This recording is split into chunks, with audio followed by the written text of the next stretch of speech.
Please show your hand if you have received or sent one of these. So quite a few. This is a balikbayan box.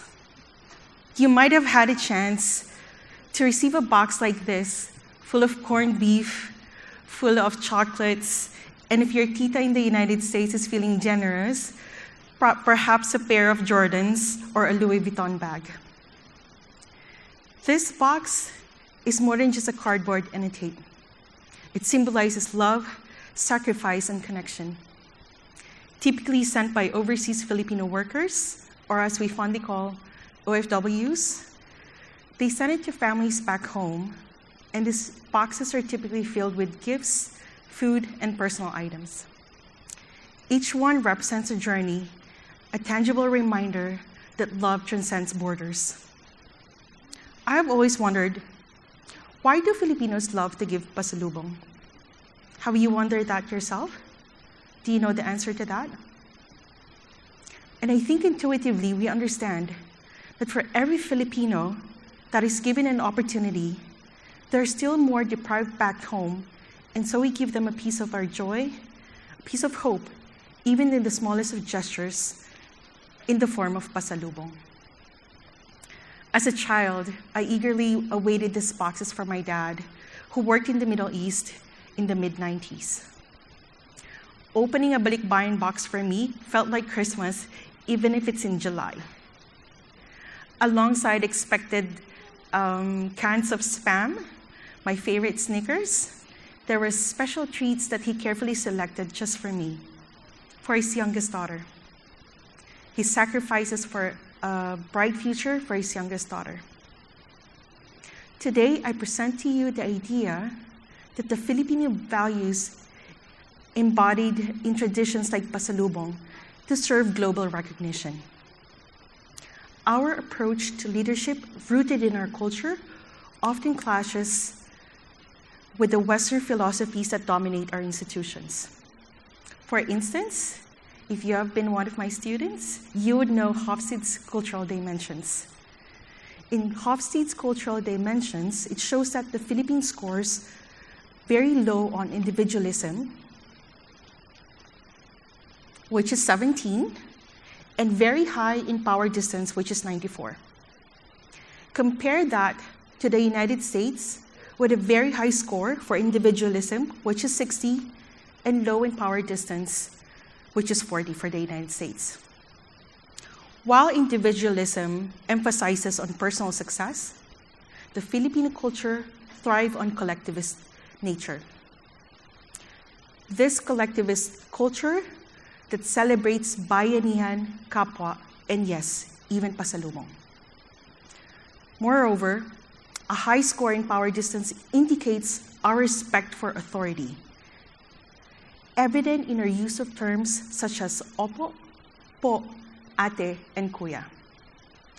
This reflects our cultural norms that prioritize hierarchy and respect within relationships. Additionally, the concept of meritocracy, so favored in the West, which suggests that you get what you work hard for, deeply clashes with our cultural DNA. When a Filipino dreams, it's usually not for oneself. A Filipino dreams for the tribe, for the community, and for the family. During my executive MBA, I noticed that most of the case studies that we have studied are from the first world. When I taught in the university, I found that the textbooks and the materials were primarily Western-focused, highlighting the fact or the lack of materials suitable for the Filipino mindset. We need more representation in our education with Filipino success stories and role models to inspire future generations. By being the daughter of an OFW profoundly shaped my perspective. My father faced grueling conditions to provide a better life for us. The number of overseas Filipino workers in April to September in 2023 is 2.16 million and is responsible to 238 billion remittances in 2023 alone. This global phenomenon deserves more case studies to dissect and explore its impact on families, communities, illustrating the essence of pasalubong. In times of crisis, our resilience shines through. The term bahala na, which originally comes from the term kay Bathala na, reflects our deep faith in Bathala. Bathala is one of our deities. It means, come what may, signifying trust in future despite challenges. It does not mean we do not care. It embodies our belief in our own strength to navigate uncertainty. This compassion has shone brightly during challenging times during the COVID-19 pandemic. Our healthcare workers, about 240,000 of them working overseas, face some of the highest infection rates globally, prioritizing patients' well-being at great personal risk, embodying the essence of kapwa.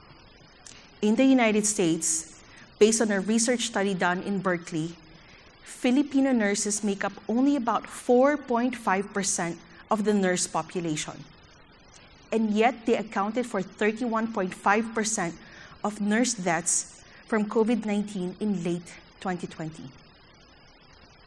As more Filipinos find success with younger generations like you, we are embracing new behaviors. We are thinking more outside the box, we are challenging authority more, and we are moving beyond blind obedience shaped by years and years of colonization.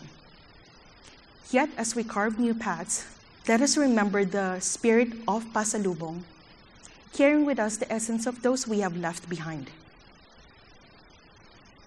So how do we promote Filipino values as world-class leadership ideas? It starts with recognizing and celebrating them. If you are a Filipino and you are recognized internationally, highlight the values that led to your success. We often look to foreign stories for inspiration. So we look to Kaizen of Japan, Italy's design on aesthetics, Germany's precision, Switzerland's craftsmanship, and even China for its guangxi. But we have our own narratives that can inspire and change innovation. Let's embrace the Filipino culture of pasalubong as our symbol of commitment to each other. I envision a future where the balikbayan box transforms from a necessity into a cherished reminder that we never leave anyone behind. As we celebrate our uniqueness, let's honor our culture, just like the balikbayan box that always finds its way home.